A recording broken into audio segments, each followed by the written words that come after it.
അസ്സലാമലൈക്കും ഗൈസ്. കുറേ ഒരു ഫാമിലി നമ്മളെ വീട്ടിലേക്ക് ക്ഷണിക്കുന്നത്. കുറച്ച് കഴിഞ്ഞാൽ അത് നമ്മൾ അടുത്ത ഫാമിലിയായി മാറും.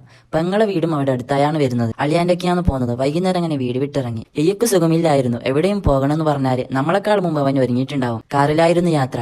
കൂടെ ഇത്താന്റെ മകളും ഉണ്ടായിരുന്നു. പിന്നെ പറയണ്ടല്ലോ, കാറിലെ പാട്ടും സംസാരം, പിന്നെ പുറത്തെ കാഴ്ചയും പാടെ ഫീലിംഗ്. കുറച്ച് കഴിഞ്ഞ് കാനങ്ങാടെത്തി. ഇടയ്ക്ക് സാധനം വാങ്ങാനിറങ്ങി. അങ്ങനെ സാധനമൊക്കെ പെട്ടെന്ന് വാങ്ങി. എപ്പോഴും റെയിൽവേ ഗേറ്റ് അടഞ്ഞിട്ടുണ്ടാവാറാണ് പതിവ്. ഇന്ന് തുറന്നിട്ടുണ്ടായിരുന്നു. പിന്നെ കല്ലുരാഗി പോകുന്ന റൂട്ടായിരുന്നു. ഫുൾ പ്രകൃതി രമണീയം. മഴ മൂടും ഉണ്ടായിരുന്നു. അറ്റ്ലാസ്റ്റ് ഞങ്ങള് ഫാമിലിന്റെ വീട്ടിലേക്ക് എത്തി. എത്തിയ പാടം അവൾ നമുക്ക് വെൽക്കം ഡ്രിങ്ക് തന്നു. പിന്നെയാണ് അറിഞ്ഞത് അവിടെ നല്ല കാണാൻ പറ്റിയ സ്പോട്ട് ഉണ്ടെന്ന്. ഞാനും അനിയനും സ്പോട്ടിലേക്ക് പോയി. ഒരു കായലായിരുന്നു. ഒരു തെങ്ങിൻ തോട്ടത്തിന്റെ ഇടയിലായിരുന്നു യാത്ര. കാലിന്റെ അരികത്ത് ഫുട്ബോൾ ഗ്രൗണ്ട് ഉണ്ടായിരുന്നു. കളിയും നടക്കുന്നുണ്ടായിരുന്നു. എനിക്കും അനിയനും നോക്കി നിൽക്കാനേ കഴിഞ്ഞുള്ളൂ. രണ്ടാളും വൈറ്റ് ഡ്രസ്സാണ് ഇട്ടത്. പിന്നെ കാലിനരികത്ത് പോയി ഫോട്ടോയും വീഡിയോയും എല്ലാം എടുത്തു. 2-3 ബോട്ടുകളും അവിടെ കെട്ടിയിട്ടുണ്ടായിരുന്നു. ഇവിടുത്തെ വൈകുന്നേരത്തെ കാഴ്ച പറയാണ്ടാവും. പിന്നെ കുറെ സമയം അവിടെ നിന്നും കുറെ കളിയും കണ്ട് വീട്ടിലേക്ക് മടങ്ങി. എത്തിയപ്പോ തന്നെ നല്ല ചായയും നല്ല ഫുഡൊക്കെ അവർ റെഡിയാക്കിയിരുന്നു.